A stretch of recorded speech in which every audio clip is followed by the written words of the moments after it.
మట్టలాదివారం అంటే ఏమిటో చాలా మంది తెలియకుండానే మట్టలు పట్టుకుని తిరిగే వాళ్ళు కూడా ఉన్నారు. మట్టలాదివారము కూడా ఒకవేళ వీధుల్లో మనం తిరిగి ఒకవేళ మట్టలాదివారం యొక్క విశిష్టత ప్రకటించాలనుకుంటే అర్థవంతంగా ఆ రోజు కూర్చిన జ్ఞానం సమాజానికి కూడా అందాలి. మట్టలాదివారం అనే ప్రస్తావనకు వచ్చినప్పుడు కూడా గుర్తుంచుకోండి, నామకార్థతగా వెళ్ళకూడదు.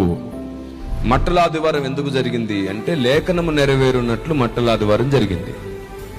ఏ పట్టణములో ఆయనను తృణీకరిస్తూ వచ్చారో కొందరు, ఏ పట్టణంలో శాస్త్రులు పరిచయులు ఆయన్ని పట్టుకోవాలని చూశారో, ఏ పట్టణములో ఆయన్ని హేళన చేసి అవమానించి తప్పు నిందలు వేయాలనుకున్నారో, అదే పట్టణములో ప్రజలనేకులు ఆయన్ని గుర్తించి ఆయన్ని గణపరిచి ఆయన్ని హెచ్చించడానికి జరిగింది.